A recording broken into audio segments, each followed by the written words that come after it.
Ubu genocide kirakoreshwa drone. Today they are using drones to kill. Ni nkaka mubona. Is the same you are seeing here? Kabaye kakari niho gato. A little bit bigger than this. Bagashiraho amabombe ya 60 na 82 izo ni imbunda zigira amabombe. Bakubakaho amabombe kakiruka kagenda gakurikira umuntu aho ngiye yose habe niyo ugiye munsi y'igiti kakagusangayo kari hejuru yawe. It is clear the reason of denying us justice. Nabyo ntibikabatangaza. And let it not also shock you or amaze you. Kubera yuko simply because mu bintu byabaye nka biriya bya genocide, that kind of genocide took place. Ibihugu byashoboraga gutanga ikirego, the country in charge ni Congo n'u Burundi. The country in charge to advocate for justice was Congo and Burundi. Cyangwa Conseil de Sécurité ya UN. Or the security of UNCR. Burundi bwimanye ubutabera, denied justice. Kandi twaragaragaje. And we tried our best. Ubwanjye nari muri collectif y'abavoka bakurikiranaga ikibazo. I personally was among the advocates. Nagiye Burundi nka gatatu cyangwa kane. I arrived in Burundi around 4 times. Tubonana n'abategetsi bose kugeza kuri ba procureur yewe na president yaratwakiriye. Kuri ubwo rero mwebwe bavyumvise mwumve ko dufite inshingano. Good morning to everyone.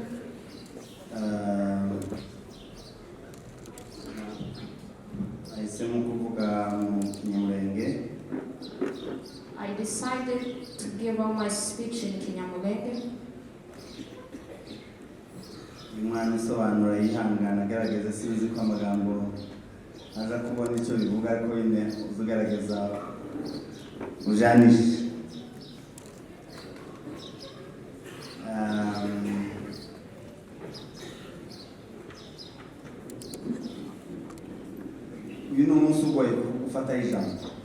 Today it's a difficult day to hold a word.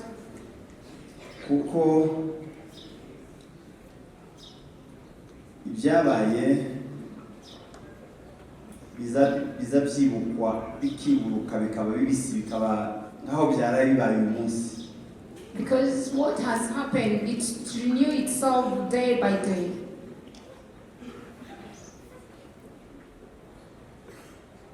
Ariko turagaragaza kuvuga ibyo dushobozwa.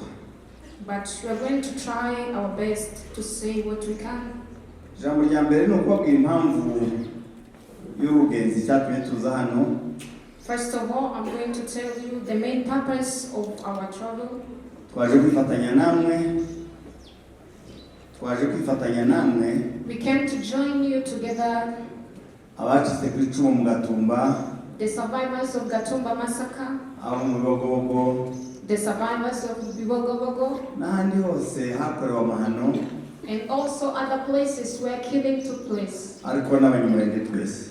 But the entire community as Banyamulenge. Ndetse n'inshuti n'abavandimwe. And also the friends of Banyamulenge. Kugira ngo twibuke abacu. For us to remember our beloved ones. Abazize uko basa. Those who have been killed because of how they look. Uko baremwe. The way they have been created. Wamizwa munsi w'imisi 13 kwezi k'umunani 2004. The 13 August 2004. Ryajoro ribi. That horrible night. Aho impunzi zatewe mu nkambi. Where the refugees in the camp. Zikicwa urupfu bene ruriya. And have been killed at that horrible killing. Igihugu cyabo. Their own country. N'igihugu bahungiyemo. And the country that they looked refugee for. Isi n'amahanga. The nations. Bakaba bagicecetse kugeza uyu munsi imyaka 22. They remained silent up to now after 22 years. Ijambo rya kabiri. The second point. Ndagira ngo mbasobanurire impamvu ririya bara tujya turyita genocide. I want to explain to you furthermore the reason why we do name it as a genocide. Ndabizi ko muza mubyibaza cyangwa se wenda namwe babibaza mukabura ibisobanuro. I know that you do ask yourself many questions, or you're being asked and you lack answers. ngo kubera atari massacre ari urupfu rw'abantu nk'abandi. Why it is not a massacre or the killing like the others? Ibisobanuro ni ibingibi. But this is the explanations. Genocide si umubare w'abantu. Genocide is not the number of people. Si ukuvuga ngo ntahantu hapfuye abantu benshi. It's not the meaning that where the huge number of people have been killed. Ntabwo ari umubare. It's not a number. Genocide ni ubushake. Genocide is willing. N'ibikorwa. And the action. Bishaka kumaraho ubwoko. The ideological cyangwa igice cyabwo. To abolish.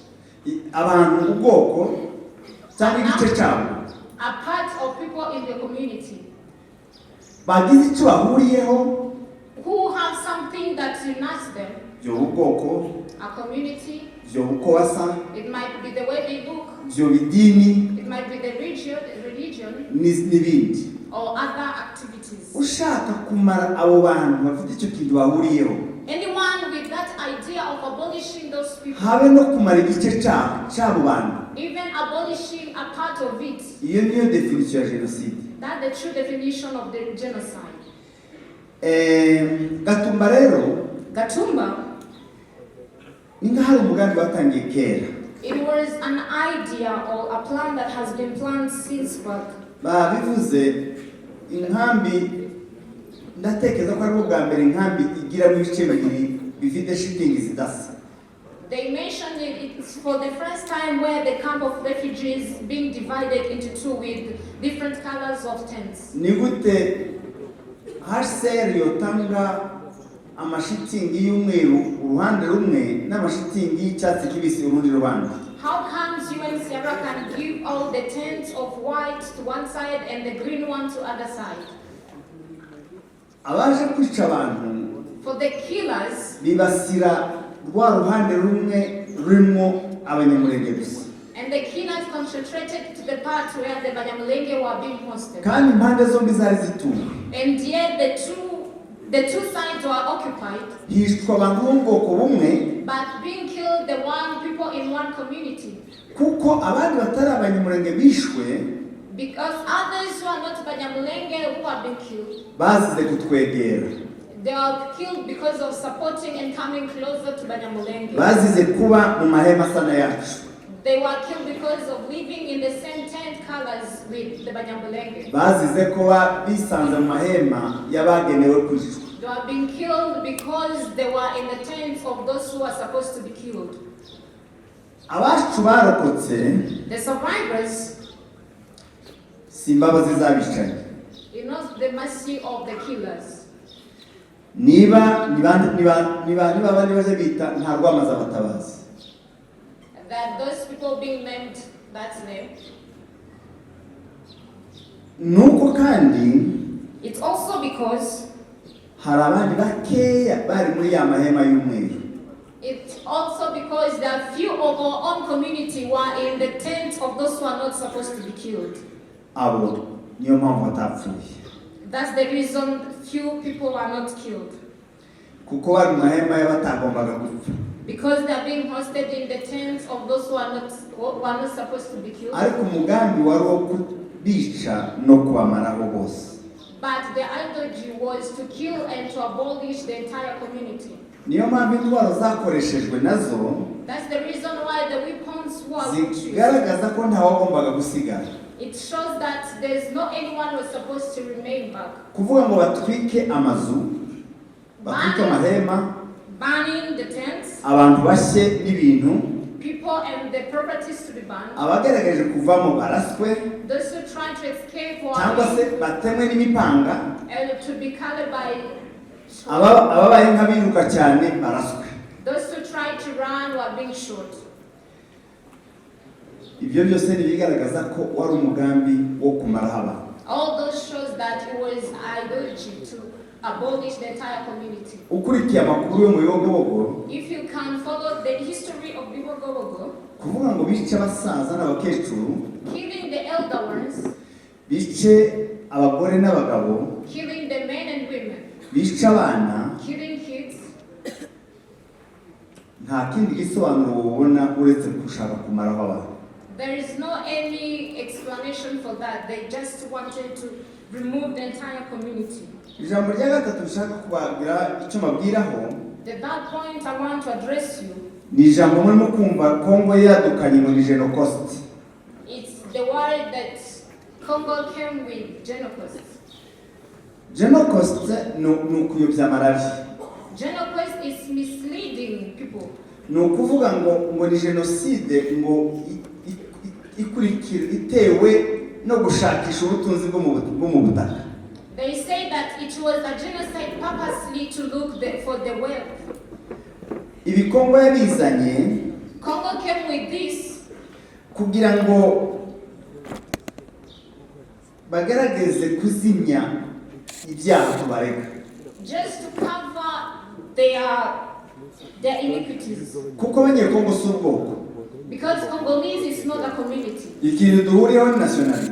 What unites us is just nationality. Kandi nta muntu uragira umugambi wo kwica abanyekongo miliyoni 100. And there is not anyone with an idea to kill Congolese generally. Cyane kubera impamvu z'ubucuruzi. Simply because of trading. Genocide yabaye y'abayahudi ya Shoha. Genocide ya Shoha y'abayahudi. Genocide for Jewish. Yari ishaka kumara abayahudi. Wants to abolish the entire Jewish. Iyo mu Rwanda yashaka kumara abatutsi bo mu Rwanda. Genocide in Rwanda wants to abolish the entire community of Tutsi. Umunsi inkambi y'Imudende iterwa kwari kwica abatutsi bo mu Nord Kivu. The time that the camp of refugees were being attacked, it was to kill the people in Kivu. Uwo munsi hapfuye abantu nabo barenga 336. At that time, the people who have been killed was around 300 and something. So, Gatumba rero. So in Gatumba, kwari kumaraho abanyamurenge. They weren't purposely to abolish the entire community. Cyangwa igice cyabo. Or part of them. Hakurikijwe uko basa. Just because of the way they look. Nuko bari. And the way they are being created. Kubera iki twibuka? Why do we remember?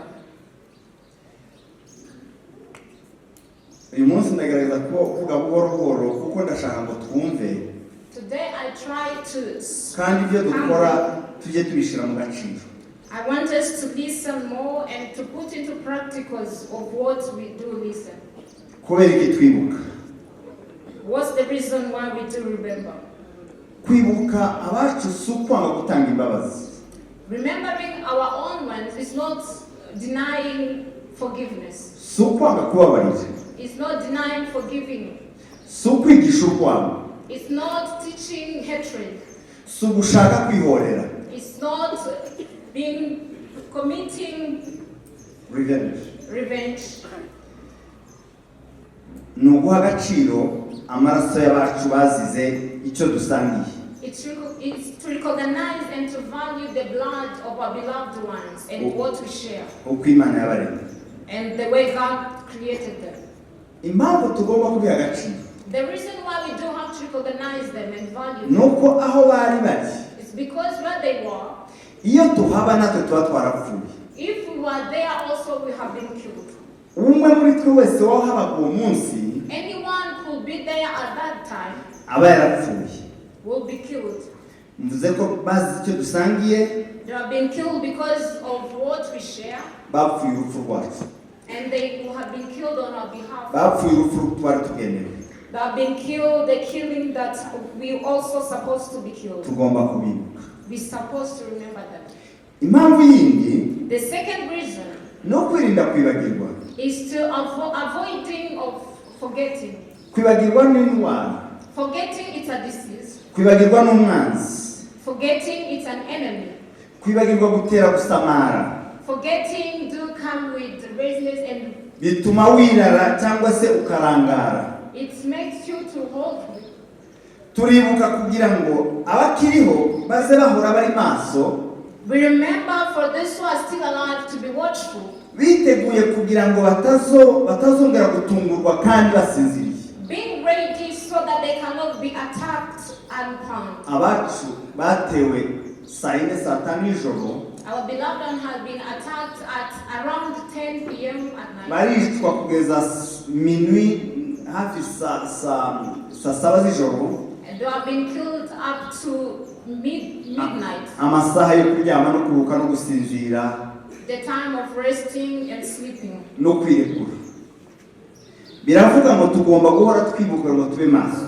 It means that we have to remember it through our first to be watching. Umugambi wo kuturimbura because the purpose of destroying ntiwahagaze urakomeje. The purpose and the idea of destroying us is still there. Impamvu yindi twibuka that reason we do remember ni ukugira ngo isi yadutengushye is for the world that have rejected us. Isi nikomeza kudutenguha ntiduhe ubutabera. If the world will keep on denying us justice, itazitwaza ko itabwiwe. For not to have an excuse of not being aware of being. Kibakavuye ngo ntibabimenye. For them not to have an excuse of not being aware. Abatwibye ubutabera, those who denied us justice, natwe tuzabimpa urwitwazo. We will deny them excuses also. Tuzabimpa impamvu. We will deny them excuses. Tuzahora tubibutsa. We will keep on reminding them. Uko ibisebe byacu tubyomora tukababara. The way our wounds are. Nabo conscience yabo izihora ibakora niba hari bakigira. They also they are conscious to touch them throughout if they have it. Kwibuka no gukomeza gusaba ubutabera no bwabutwindi. Remembering it's advocating for justice. No gusaba amahoro. It's advocating for peace.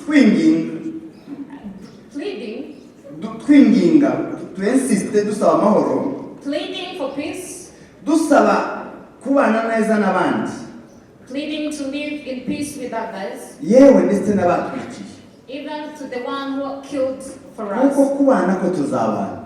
Because living together, we will live together with them. Ikigenderewe ni uburyo ki tuzabana. But the main is how are we going to live with them? Kwibuka no kwiyibutsa kwiyubaka. Remembering is to reminding ourselves to building. Kugira ngo uzaduha amahoro. For to get peace. Natwe tuzamuhandi. Whoever will give us peace for us to offer peace back. Uzayatwima tuzayamubuza. Whoever will deny us peace, we will deny them too. Nakayabona. For them not to get. Kuko giraso yitwa gwinti. Ibyo bitambuke ni oryumva kandi si cyaha. Uzaduha menshi. Whoever will give us amahoro menshi. Whoever will give us much peace. Natwe azayisangemo let them find themselves in it. Azayongemo. They are going to dive in it. Uzaduha make.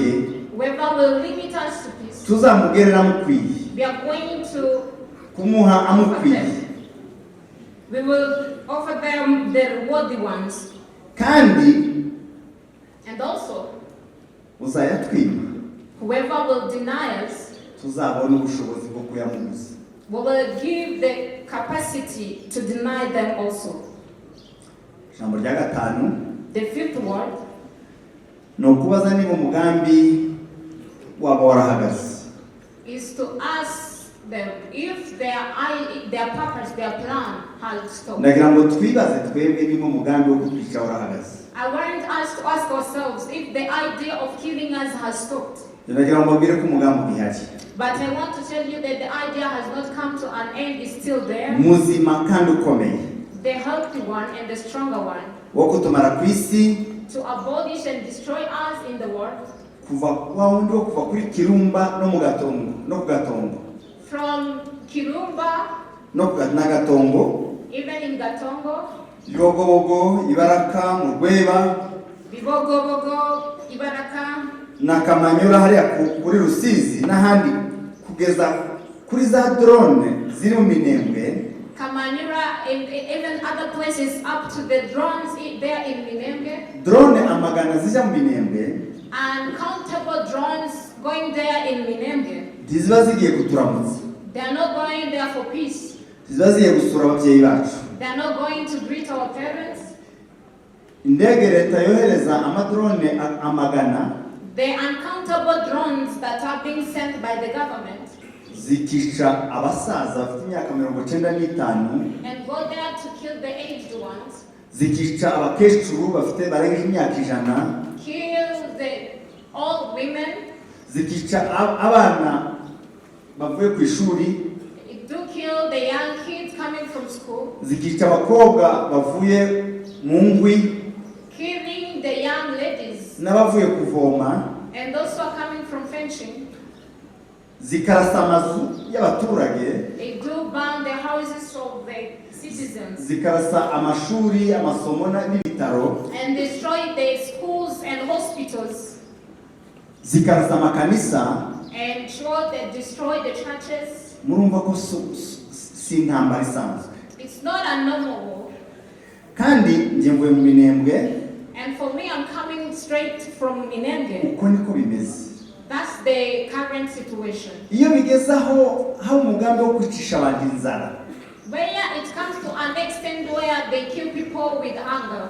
bagafata ahari imirima bakahaokupe, And they occupy the places with their fields. bagafata amaruri arimo ibiryo bakayatwika, And they burn the places with their food. bagafunga inzira zishobora kuvamo ihaho aho abantu bagurira ibyo kurya They block the ways where they can go pass by shopping n'imiti, and where they can get medicines. barashe farumasi yo mu bitaro. And destroy the pharmacy in hospital. Abo bantu nuko bagifite gahunda That kind of people is because they're still with the idea of destroying us. kugira ngo ubwoko abantu bose abapfa bapfe, For the people and community, those who are supposed to be killed, abasigaye bangare. and the remain ones to go apart. Impamvu mbabwira ko umugambi ugihari, The reason why I tell you that the idea is still there, abicanyi ni babandi, the killers are the same. ntibahindutse. They have not changed. Abantu bishe abantu mu Gatumba, The people who killed our people in Gatumba, mwabyumvise, you have heard it. harimo abafurero Among them, the Bafurero community bavuye iwacu muri Kongo, coming from our harimo ababembe, the Babembe among us, harimo abarundi, among them were Burundians, harimo interahamwe, among them the killers, harimo n'abasirikare ba Kongo. Niyo mpamvu bamwe bavugaga iringara cyangwa izindi mvugo zitari zo mu karere. even among them the DRC army. Abo rero bose baracyahari. All of them are still there. Ahari marandura na ndoro na wabudika butari wabudundi nandaro, ahari marandura na ndaro na mushubazi. Where those people he mentioned, Ubu nyine hari abazalendo, they are Bazarendo, they are occupied. noneho baranorotse ni benshi kuruta abandi. And for now, they developed many more than the Abamayimayi muza mwumva, sinobavuga mu mazina ariko muza mwumva baruzuye biriya bibiri. There are many in those bushes, the huge number of them. Ahari hahagaze uwitwa Pasteur Habimana, The area was occupied by Pastor Habimana, izina ry'ikihimbo, their nickname, ariko witwa neza Matusela niko bamye, but named as Matusera. ayo niyo mazina ye. That was the real name. Ziriya rya Habimana Pasteur n'iry'ikihimbo nikuryo iwabo bava ngo batazira. But the Habimana pastor was a nickname being named. Uyu Matusela This niko bamye aho yari ahagaze cya gihe, where he was at that time. ubu hari abandi bita abapasiteri mu bambaye haga bakora ka kazi bavuga bya bigambo, But they're still the same who call themselves servants. bavugira Imana nimba ari zikuzimu simbizi, ariko bakavuga amagambo y'ubwicanyi. They do say that they talk on behalf of God, but they do speak the killing words. Ahari hahagaze agatorwa sa cya gihe, The way Agatoga Gwasa was standing there. ubu hari nashimiye n'ingabo z'igihugu cye na CNDD na FDD bahaye bakora kuri ya bwicanyi. Is there the senior leader of Burundi and the other leadership? Bafite imbaraga n'ibikoresho biruta ibyo bariya bari bafite. They have strong weapons more than others had at that time. abantu ba FARDC bari bahari The cyagihe fathers who were there bari baki were few. abari mu gikorwa cyo kwishyira mu Gatumba, Who were there in the action of killing people in Gatumba. ariko noneho ubu ubugome bwarazamutse buri hejuru neza ku ntebe ya mbere kwa Kisekiti. But the hatred has developed up to the seat of the president. Nimba cyagiye hari abantu muri leta bafashije cya gikorwa, If at that time there was among some of the government ubu leaders, nyine ubugome bukaba buri ku isonga. and for now the hatred is on the top. Kisekedi nabumva ibintu nkawe nibo bafite icumu n'umupanga kandi bafite na leta bafite n'imbaraga zitegeka. Those leaders are the one holding weapons to kill our own people. Icyahindutse gusa ni kimwe. What have changed? It's only one thing. Genocide yakozwe mu Rwanda, yakozwe mu Gatumba, bakoreshaga essence n'ikibiriti gutwika abantu. The genocide in Rwanda and other places, they use matchboxes and oil to kill people. Bagakoresha imipanga They use machetes n'imihini, and also the woods. bagakoresha n'imbunda ntoya izi za Kalashnikov. And use the small guns. Ubu rero genocide kurakoreshwa ikoranabuhanga. But today the genocide is being used in technology. Ubu genocide kurakoreshwa drone. Today they are using drones to kill. Ni nkaka mubona It's the same you are seeing here. kabaye kakaniniho gato, A little bit bigger than this. bagashiraho amabombe ya 60 na 82, izo ni imbunda zigira amabombe, bakubakaho amabombe kakiruka kagenda gakurikira umuntu aho ngiye hose, habe niyo ugiye munsi y'igiti kakagusangayo kari hejuru yawe. They connect their bombs and follow people wherever you can run to. Uwakohereje afite computer aha yakureba uko uhayugenda akuzi yo kumenya. Who sent it with a computer sending it and tracking your location where you are? Noneho bakohereza amagana. And they send uncountable drones there. Kandi ziri hejuru aho wenda wowe iyo umuntu ufite itozi rasa mwizigereho. And upon them, where the weapons they have, we can't shoot back to them. Ko barakoresha ikoranabuhanga bakifashisha n'abanyamahanga n'abazungu barimo wa Eric Prince. Today they are using technology to kill us and also as being assisted by nations' support. Icyo nicyo cyahindutse. That's the changes only are there. Ubu nyine harakoreshwa imbunda hafi za kirimbuzi, barashinga imbunda ku bazi mu Minembwe, bagashinga imbunda muri Bicumbi cyangwa se Mutunda zorasa Minembwe hose. Today they have strong weapons which can destroy the entire area. Icyo nicyo cyahindutse. That's the only changes are there. Ariko umugambi urahari. But the plan, the idea is still there. N'abicanyi barahari. And also killers are still there. Ntabwo mvuga ko icyo namaze kubona abagabo babiri bahuriyeho, abayoboye ibihugu bibiri bifite umugambi wo kutwica, ni uwo mugambi niwo bahuriyeho, ibindi ni ubucuruzi. What connect these two nations to killers? That technology, that's what connect them. Others is just trending. Ni umugambi wo kutwica. Ideology ya genocide niyo bahuriyeho. It's the ideology of killing us. Guceceka kw'amahanga Silence of nations. tigukabatangaza. Let it not amaze you. Abantu biciwe mu nkambi yabo, People are being killed in their own tents. aribo bashinzwe kubaha umutekano. People are being killed in their hands and yet they were in charge to protect them. Aribo bakabaye babarinze, They were in charge to protect them. ariko ntacyo bavuze. But they kept silent. Kandi kwica impunzi And killing refugees, nta nahamwe byemewe mu mategeko. there is no right allowed that. Kuko impunzi ni umuntu wamanitse amaboko ko ari umunyantege nke. Because a refugee is someone who surrendered that he's a weak person.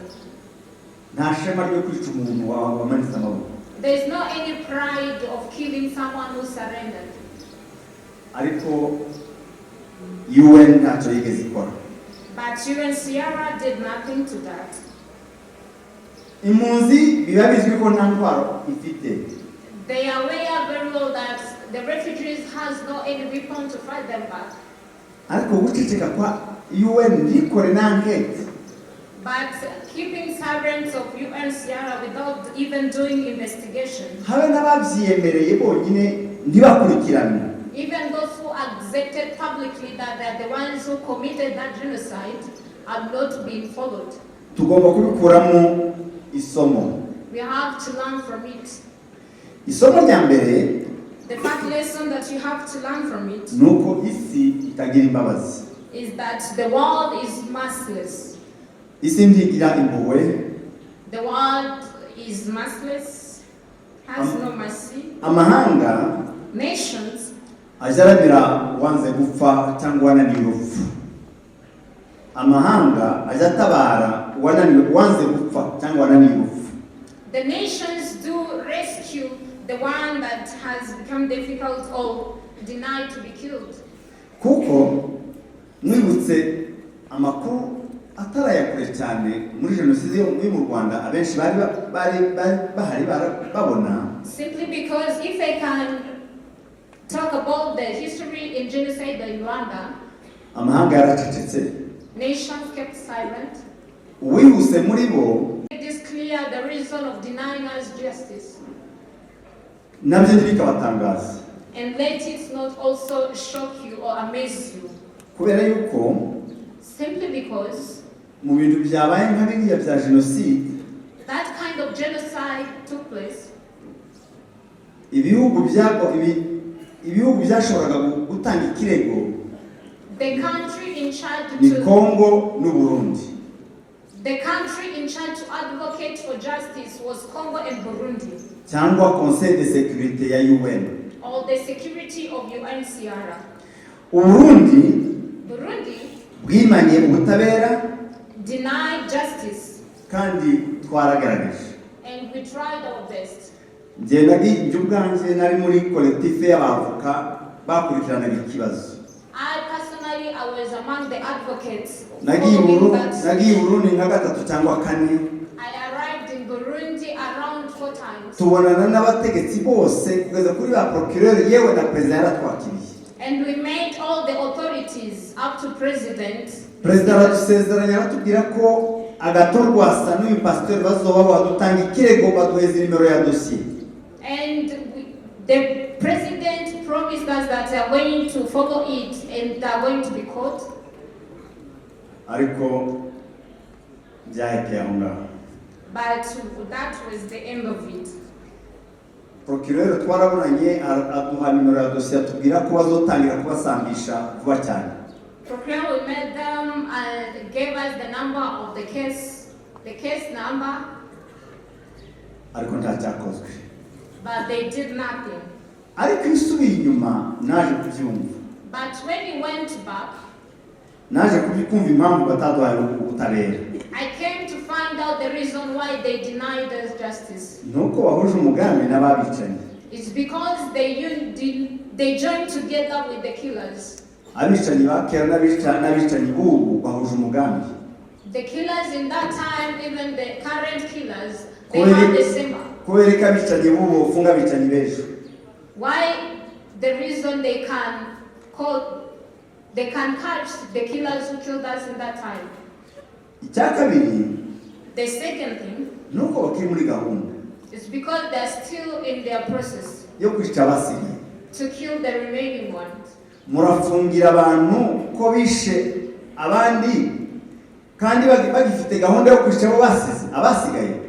Are you going to accuse people of killing people and yet they are still on the duty to kill the remaining ones? Urebye ibiri kubera muri kiriya gihugu, If you can watch carefully of what is happening in those countries, ni amarorerwa. it's something horrible. Abavandimwe bacu bari hariya bari gujumbura ibona kwibuka ntibibutse. Our brethren here, they are in Bujumbura, they didn't even remember. Ibona nta n'uburenganzira bafite bwo kwibuka nk'uko twabikoze. Today they don't even have right to remember as we did today.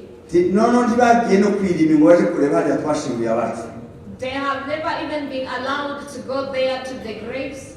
Ayo makuru muyabaza murasanga ari ukuri. If you ask that information, you'll find them true. None sabo ngabo twabasaba kutabera gute. How can we advocate justice from them?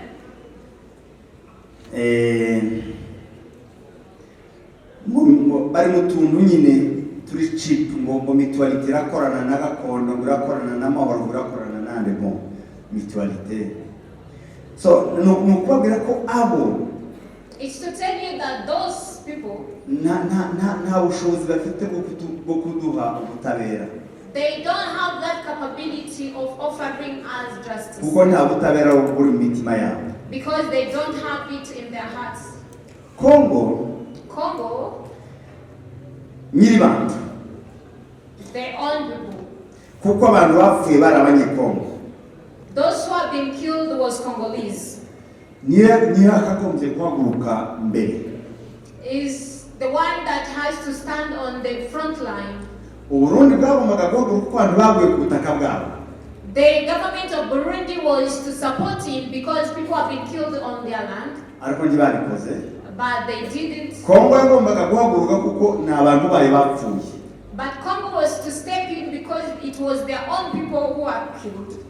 Nayo impamvu itabikoze nuko ikiri mu mugambi. And also they didn't do that because they are still in the plan of killing them. Gahunda no kwica benshi. The idea is to kill a huge number. Bashoboka abasigaye bakangara. Those who are able to be killed and the remaining one to be discarded. Bagahinduka imburamataha. And being displaced. Badafite igihugu. Without any place to occupy. Narimbuza ku muti wo guhagarika no guca burundu uwo mugambi wo kwica no kurimbura. The solution and limiting that plan and idea of destroying and killing. Nibo nyongeye kugarukaho. That's where I'm coming back. Nukwirwanaho. To fight for ourselves. Niwo muti wonyine dusigaranye. That's the only solution we are remaining with. Nupfa agapfa ari kugerageza. Even those who are being killed, to be killed by trying. Nupfuye akamenya ko apfuye kuko haraba hayarengera. Even those who are being killed, to be killed knowing that they have tried to their level best. Ko adapfuye kuko yarengeje amaboko. They are not being killed because they surrendered. Nibwo buryo bwonyine bukuzaba muri iki gihugu cyacu. That's the only solution that we are remaining with to live in our country. Tukagisaziramo tukagisigamo abacu nabo bakagisigamo ababo. And for us to occupy it, to live their generation to generation. Harabagize amahirwe yo kubaho mu mahoro batarwanye igihugu, batarwanye ubutaka. Barahaba ibihugu byinshi. There are many countries who have been enabled and blessed to live in their country without fighting for it. Ariko hari abandi byabaye ngombwa ko barwana bakamena amaraso yabo kugira ngo bagire uburenganzira bwo kuba mu gihugu. But there are those also it took them to fight for the right of them to live there. Twerere Imana yadushize muri abo ngabo. And for us, God has placed us in those people to fight for their rights. Kugira ngo twirwane. For us to fight on ourselves. Impamvu mbivuga. The reason why I say it. Nje mvuye mu Minembwe. For me, I'm coming from Minembwe. Nari hano harashira iminsi. I was here a few days ago. Ndabasezera ndari ijoro rimwe bukeye nagezeyo sinzi ko mwabimenye buryo nkiva hano nari ijoro rimwe gusa mu nzira. I spent one night on the way, but the other day I was there. Abantu bariyo bahuye n'ingorane zikomeye. The people who are there are in trouble. Ariko barakomeye. but are strong. Barakomeye. Are strong. Ku buryo n'ubu bagihagaze ku ijambo ko badashobora guta igihugu no kuvuga ngo bazatakaze n'amateka n'izina. To an extent where they're saying they can't leave the country. They are still there to occupy it. Even they can't leave behind the history. Kwirwanaho rero ni umuti wonyine wo kuburizamo umugambi wo kutumara no kutwangaza. Fighting for ourselves is the only solution we are remaining with to condemn and to remove the idea of destroying us. Kandi tugomba kubikora nta wundi dutezeho, nta wundi dutegereje. And we're supposed to do it without waiting for any support. Akimuhana kazi ngurizi. Ubutabazi buva handi. The support from other place bushika imvura yahise. Comes after the rain. Kandi nyiri mupfu nuzufata hanuka. Kuri ubwo rero mwebwe bavyumvise mwumve ko dufite inshingano. And for you in responsible, listen and hear it as you are the responsible to fight for your right and justice. Narangeza ku ijambo rimwe amagambo ntazavugirwa gushira. I'm going to wind up with one word. Kuko nubwo bimeze gutya. Even though it seems to be like this, tumenye ngo isi nta mbabazi igira. Let us be aware that the world has no mercy on us. Tumenye ngo imbaraga zo kubaho tugomba kuzishakamo. Let us be aware that the power of living, we have to find it by our own. Icyo navugaga yahiye ahubwo ni munsi ya koti. Icyo navugaga ijambo rya mashatse kuvuga